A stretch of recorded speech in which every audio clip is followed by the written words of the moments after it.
Hello बच्चों, फिर से एक बार स्वागत है आप सभी का मेरे नीतू क्लासेस यूट्यूब चैनल में। और आज की जो वीडियो में मैं आपको बताऊंगी वो आपकी अर्थशास्त्र की किताब का अध्याय 2 का भारतीय अर्थव्यवस्था के क्षेत्र के बारे में आज मैं इस वीडियो के माध्यम से बताऊंगी और एक एक पॉइंट आपको जो है अच्छी तरीके से समझाऊंगी, ठीक है। और जो पेपर में आपके प्रश्नोत्तर आएंगे किस तरह के वो भी आपको बताऊंगी जो इसमें इम्पॉर्टेंट है। तो आप जो है मेरी वीडियो को आखिरी तक देखना और वीडियो अच्छी लगे तो लाइक करना मत भूलना और हाँ, कमेंट करना मत भूलना। तो चलो शुरू करते हैं। आप मेरे चैनल पे पहली बार आए हैं तो मेरे चैनल को नीतू क्लासेस चैनल को जो है आप जाकर जल्दी से जो है सब्सक्राइब कर ले, जिससे कि बेल आइकन प्रेस करना मत भूलना, जिससे कि आपको ज़रूरी नोटिफिकेशन जल्दी मिल जाए। बच्चों, मैं आपको जो है इस वीडियो के माध्यम से इम्पोर्टेंट जो है क्वेश्चन जो आपके पेपर में आएंगे उतना ही आपको पढ़ाऊंगी और वही आपके लिए जो है सफिशिएंट रहेगा, ठीक है। ज़्यादा जो है जो नहीं आने के चांस है वो चीज़ मैं आपको नहीं पढ़ाऊंगी, जो आएंगे आपके पेपर में वो आपको समझाऊंगी, ठीक है।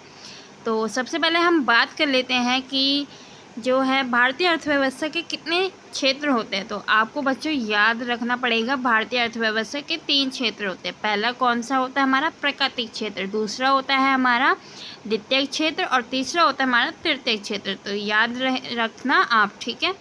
तो सबसे पहले हम बात कर लेते हैं प्राकृतिक क्षेत्र की, ये है क्या और इसके जो है उदाहरण क्या है, उन सब पे हम चर्चा करेंगे। तो चलो शुरू करते हैं।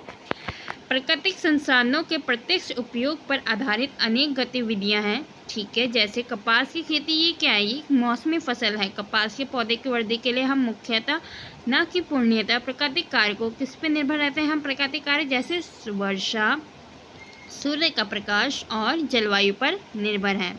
अतः कपास क्या है, एक प्राकृतिक उत्पाद है, क्योंकि ये हमें किससे मिलता है, प्रकृति से मिलता है। इसी प्रकार डेयरी उत्पादन में हम पशुओं की क्या करते हैं, जैविक क्रिया एवं चारा आदि की उपलब्धता पर निर्भर होता है। तो इसका उत्पाद दूध भी क्या है, एक प्राकृतिक उत्पाद है। इसी प्रकार खनिज और अंशक भी हमें कहाँ से मिलते हैं, प्रकृति से। तो ये भी क्या है, एक प्राकृतिक उत्पाद है। जब हम प्राकृतिक संसाधनों का उपयोग करके किसी वस्तु का उत्पादन करते हैं तो उसे प्राथमिक क्षेत्र की गतिविधि कहा जाता है। यानी कि जब हम किसी प्रकृति से मिली वस्तु जो संसाधन है उसका उपयोग करके किसी वस्तु का उत्पादन करते हैं तो इसे क्या कहते हैं, प्राथमिक क्षेत्र। तो ये आपका जो एक यहाँ से इम्पोर्टेंट क्वेश्चन बनता है कि प्राथमिक क्षेत्र क्या है, तब आपको ये डेफिनेशन देनी है, ठीक है। इसके बाद चलते हैं हम, क्योंकि ये उन सभी उत्पादों का आधार है जिन्हें हम क्रमशः निर्मित करते हैं। क्योंकि हम अधिकांश जो प्राकृतिक उत्पाद जो है कृषि हो गया, डेयरी हो गया, मत्स्यन हो गया और वनों से प्राप्त करते हैं, इसलिए हम इस क्षेत्र को कृषि एवं सहायक क्षेत्र भी कहा जाता है। तो याद रखना बच्चों, आपके क्वेश्चन पूछ सकता है आपके एग्जाम में कि कृषि और सहायक क्षेत्र किसे कहा जाता है, तो आप कहेंगे कि प्राथमिक क्षेत्र को जो है कृषि एवं सहायक क्षेत्र कहा जाता है, ठीक है। अब हम चलते हैं द्वितीयक क्षेत्र पे। तो द्वितीयक क्षेत्र की गतिविधियों के अंतर्गत क्या होता है, प्राकृतिक उत्पादों को विनिर्माण प्रणाली के जरिए जो है अन्य रूपों में परिवर्तित किया जाता है। ये प्राथमिक क्षेत्र के बाद का क्या है, अगला कदम है। यहाँ वस्तु सीधे प्रकृति से उत्पादित नहीं होती है बल्कि इन्हें क्या किया जाता है, निर्मित किया जाता है। इसलिए विनिर्माण की प्रक्रिया अपरिहार्य है। ये प्रक्रिया किसी कारखाना, किसी कार्यशाला या घर में हो सकती है। जैसे कपास के पौधे से हम क्या करते हैं, उनके जो प्राप्त रेशे का उपयोग करके हम क्या करते हैं, सूत काटते हैं और उसके बाद क्या करते हैं, हम कपड़ा बुनते हैं। तो कपड़ा बुनते हैं, तो ये क्या हो गया हमारा द्वितीय क्षेत्र। अब बच्चों आपने देखा होगा कि गन्ने को जो है कच्चे माल के रूप में उपयोग करके हम क्या करते हैं, चीनी और गुड़ तैयार करते हैं, ठीक है। तो ये भी हमारा द्वितीय क्षेत्र के अंतर्गत आ गया। हम मिट्टी से ईंट बनाते हैं और ईंटों से क्या करते हैं, घर और भवनों का निर्माण करते हैं। तो ये भी हमारा द्वितीय क्षेत्र का उदाहरण हो गया। क्योंकि ये क्षेत्र जो है विभिन्न प्रकार के उद्योगों से जुड़ा हुआ है, इसलिए इसे औद्योगिक क्षेत्र भी कहा जाता है। वेरी इंपॉर्टेंट क्वेश्चन यहाँ से बनता है कि औद्योगिक क्षेत्र किसे कहा जाता है, तो आपका जो आंसर होगा वो होगा द्वितीय क्षेत्र को जो है औद्योगिक क्षेत्र कहा जाता है। अब हम बात करते हैं तृतीय क्षेत्र की। तो प्राथमिक और द्वितीय क्षेत्र के अतिरिक्त आर्थिक गतिविधियों की एक तीसरी कोटि भी है जो तृतीय क्षेत्र के अंतर्गत आती है। इसमें क्या होता है, ये गतिविधियाँ क्या करती है, तृतीय क्षेत्र की गतिविधियाँ क्या करती है कि प्राथमिक और द्वितीय क्षेत्र के विकास में जो मदद करती है उसे तृतीय क्षेत्र कहते हैं। ठीक है, ये गतिविधियाँ जो होती है कोई वस्तुओं का उत्पादन नहीं करती बल्कि उत्पादन प्रक्रिया में सहयोग या मदद करती है। जैसे प्राथमिक और द्वितीय क्षेत्र द्वारा उत्पादित जो वस्तुएं हैं उनको जो है थोक एवं खुदरा विक्रेताओं को बेचने के लिए क्या करती है, ट्रकों और ट्रेनों द्वारा परिवहन करने की जरूरत पड़ती है। कभी कभी वस्तुओं को गोदामों में भंडारित करने की आवश्यकता होती है। हमें उत्पादन और व्यापार में सहूलियत के लिए टेलीफोन पर दूसरों से वार्तालाप करने या फिर पत्राचार या बैंकों से कर्ज लेने की भी आवश्यकता होती है। तो इसके जो उदाहरण होंगे आपके वो होगा परिवहन, भंडारण, संचार, बैंक सेवाएं और व्यापार। ये सब क्या है, हमारे तृतीय गतिविधियों के उदाहरण हैं। और बच्चे आप याद रखिएगा कि तृतीय क्षेत्र को जो है सेवा क्षेत्र भी कहा जाता है, क्योंकि इस वस्तुओं के बजाय ये जो है सेवाओं का सृजन करती है, इसलिए इसे सेवा क्षेत्र भी कहा जाता है। अब सेवा क्षेत्र में कुछ ऐसी भी सेवाएं हैं जो प्रत्यक्ष रूप से वस्तुओं के उत्पादन में जो सहायता नहीं करती है। जैसे हम शिक्षकों से क्या करते हैं, शिक्षा ग्रहण करते हैं, तो वो कोई जो है वस्तुओं का उत्पादन नहीं करती है, वो जो है हमें खाली सेवाएं ही देती है। ऐसे डॉक्टर हो गया, धोबी हो गया, नाई, मोची एवं वकील जैसे व्यक्तिगत क्या करते हैं, सेवाएं उपलब्ध कराने वाले और प्रशासनिक एवं लेखाकरण कार्य करने वाले लोगों की आवश्यकता होती है। वर्तमान समय में सूचना प्रौद्योगिकी पर आधारित कुछ नवीन सेवाएं भी हैं, जैसे internet cafe, ATM booth, call centre, software company इत्यादि भी महत्वपूर्ण हो गई है। तो आई होप आप अच्छे से समझ गए होंगे। अब बच्चों यहाँ से भी एक मोस्ट इम्पोर्टेंट क्वेश्चन बन सकता है कि जीडीपी क्या है। तो चलिए समझते हैं क्या है। किसी विशेष वर्ष में प्रत्येक क्षेत्र यानी कि प्राथमिक, द्वितीयक और तृतीयक क्षेत्र द्वारा उत्पादित जो होती है अंतिम वस्तुओं और सेवाओं का मूल्य उस वर्ष में क्षेत्र के कुल उत्पादन की जानकारी प्रदान करता है। और तीनों क्षेत्रकों के उत्पादन में योगफल को देश का सकल घरेलू उत्पाद कहते हैं। ठीक है, इंग्लिश में से कहते हैं ग्रॉस डोमेस्टिक प्रोडक्ट। ठीक है, और कभी कभार जो है ये आपसे जीडीपी की फुल फॉर्म भी पूछ सकता है, तो आप बता देना। ठीक है, तो ये किसी देश के भीतर क्या है, किसी विशेष वर्ष में उत्पादित सभी अंतिम वस्तुओं और सेवाओं का मूल्य है। सकल घरेलू उत्पाद हमारी अर्थव्यवस्था की विशालता को प्रदर्शित करता है। भारत में सकल घरेलू उत्पाद मापन जैसा कठिन कार्य केंद्र सरकार के मंत्रालय द्वारा किया जाता है। विभिन्न सरकारी विभागों की सहायता से वस्तुओं और सेवाओं की कुल संख्या और उनके मूल्य से संबंधित सूचनाएं एकत्र करता है और तब जीडीपी का अनुमान करता है। अब हम बच्चों बात करेंगे अलग बेरोजगारी के बारे में। आपने देखा होगा कृषि वाले कार्य में क्या होता है, आवश्यकता से अधिक लोग लगे हुए थे, जबकि यदि आप उनमें से कुछ लोगों को अगर कृषि से हटा भी देंगे तो भी जो है उत्पादन प्रभावित नहीं होगा। तो दूसरे शब्दों में हम कह सकते हैं कि कृषि क्षेत्रों की श्रमिकों को अलग बेरोजगारी है। अब हम देखते हैं एक उदाहरण। एक छोटा किसान लक्ष्मी का उदाहरण लेते हैं, जिसके पास क्या है 2 हेक्टेयर असिंचित भूमि है, जो सिंचाई के लिए केवल वर्षा पर निर्भर है और ज्वार एवं अरहर जैसी फसलें उपजाती हैं। उसके परिवार के सभी 5 सदस्य उस भूमि पर वर्ष भर काम करते हैं। क्योंकि उन्हें कहीं और रोजगार उपलब्ध नहीं है। आप देखेंगे कि प्रत्येक व्यक्ति काम कर रहा है, कोई बेकार नहीं है, परंतु वास्तव में उनका श्रम प्रयास विभाजित है। प्रत्येक व्यक्ति कुछ काम कर रहा है, परंतु किसी को भी क्या है यहाँ पे पूर्ण रोजगार प्राप्त नहीं है। ये अलग बेरोजगारी की स्थिति, जहाँ लोग प्रत्येक रूप से काम तो कर रहे हैं लेकिन सभी अपनी क्षमता से कम काम करते हैं। इस प्रकार की अलग बेरोजगारी को छिपी हुई बेरोजगारी भी कहते हैं, क्योंकि ये उन लोगों की बेरोजगारी है जिनके पास कोई रोजगार नहीं है और बेकार बैठे हुए हैं।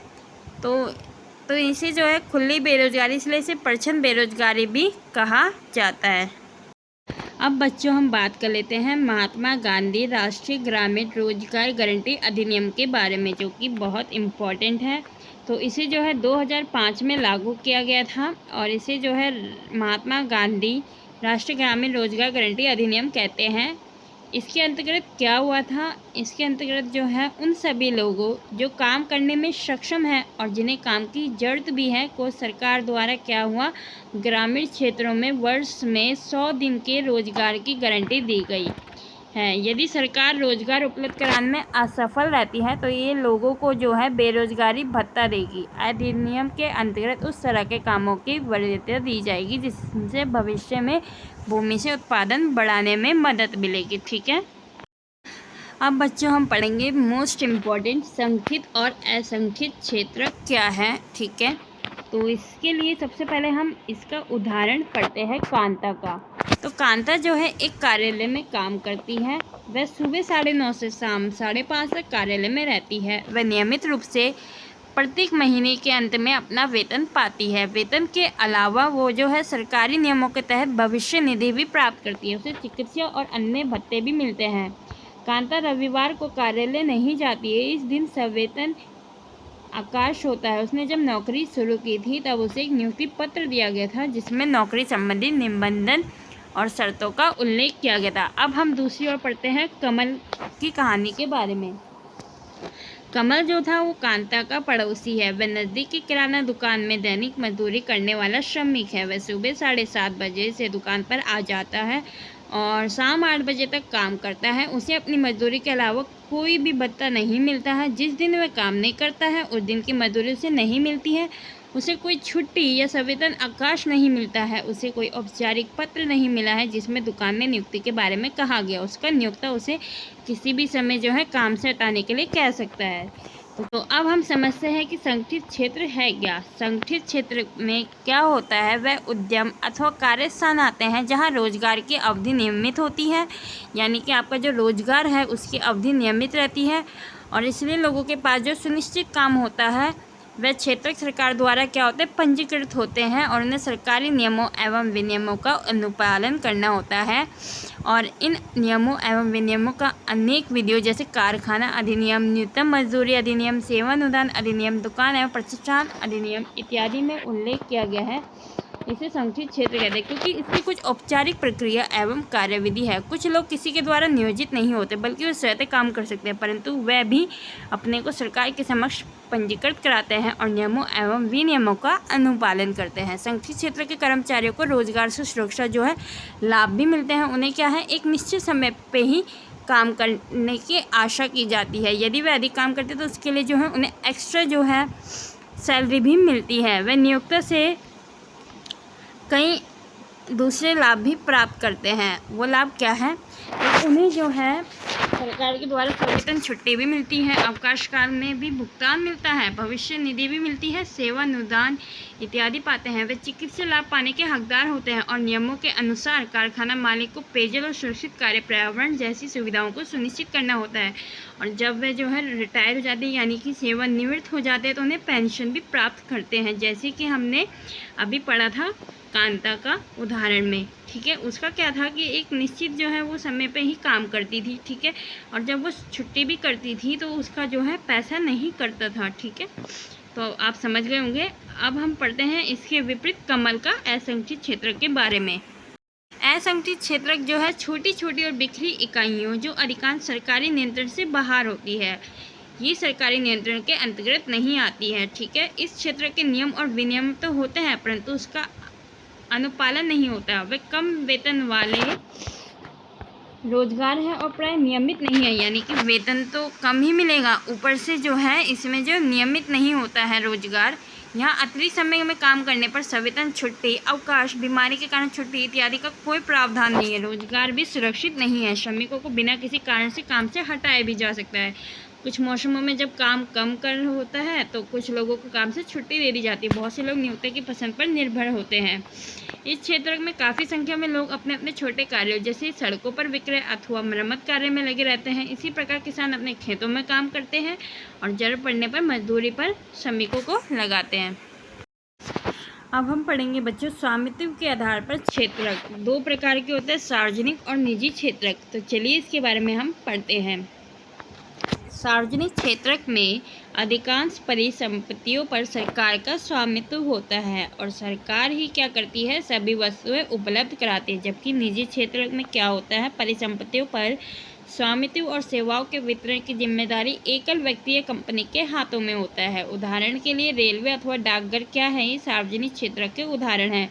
वहीं Tata iron and steel company limited, TISCO अथवा रिलायंस इंडस्ट्रीज लिमिटेड जैसी कंपनियां निजी स्वामित्व में हैं। निजी क्षेत्र की गतिविधियों का उद्देश्य होता है केवल लाभ अर्जित करना होता है। इनकी सेवाओं को प्राप्त करने के लिए हमें इन एकल स्वामी और कंपनियों को भुगतान करना पड़ता है। सार्वजनिक क्षेत्र का ध्येय केवल लाभ कमाना नहीं होता है। ये जो होती है, सरकार सेवाओं पर किए गए व्यय की भरपाई करों या अन्य तरीकों से करती है। अब हम देखेंगे कि कई ऐसी चीज़ें हैं जिनकी आवश्यकता समाज के सभी सदस्यों को होती है, परंतु जिन्हें निजी क्षेत्र उचित कीमत पर उपलब्ध नहीं कराते हैं। क्यों?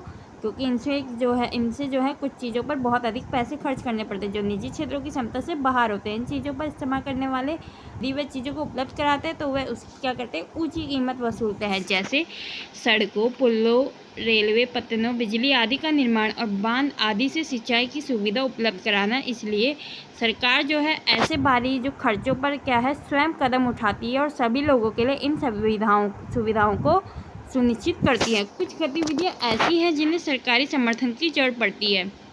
निजी क्षेत्र उन उत्पादनों अथवा व्यवसाय को तब तक जारी नहीं रख सकते जब तक सरकार उन्हें प्रोत्साहित नहीं करती। जैसे उत्पादन मूल्य पर बिजली की बिक्री से बहुत से उद्योगों में वस्तुओं के उत्पादन लागत में वृद्धि हो सकती है। अनेक इकाइयाँ, विशेषकर लघु इकाइयाँ बंद हो सकती हैं। सरकार उस दर पर बिजली उत्पादन और वितरण के लिए कदम उठाती है जिस पर ये उद्योग बिजली खरीद सकते हैं। सरकार लागत का कुछ अंश वहन करती है। इसी प्रकार भारत सरकार क्या करती है, किसानों से उचित मूल्य पर जो है गेहूँ और चावल खरीदती है और इसे क्या करती है, अपने गोदामों में भंडारित कर लेती है। उसके बाद क्या करती है, राशन की दुकानों के माध्यम से उपभोक्ताओं को जो है कम मूल्य पर बेचती है। ठीक है।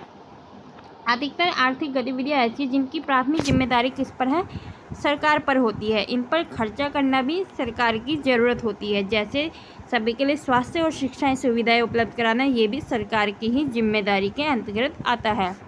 विद्यालय चलाना, अच्छी शिक्षा देना, प्राथमिक शिक्षा उपलब्ध कराना, ये भी सरकार का ही कर्तव्य है। भारत में अभी भी जो है निरक्षर लोगों की संख्या काफ़ी अधिक है। ठीक है। इसी प्रकार हम जानते हैं कि भारत के लगभग आधे बच्चे अभी भी क्या है, कुपोषण के शिकार है और उनमें से 1/4 गंभीर रूप से बीमार हैं।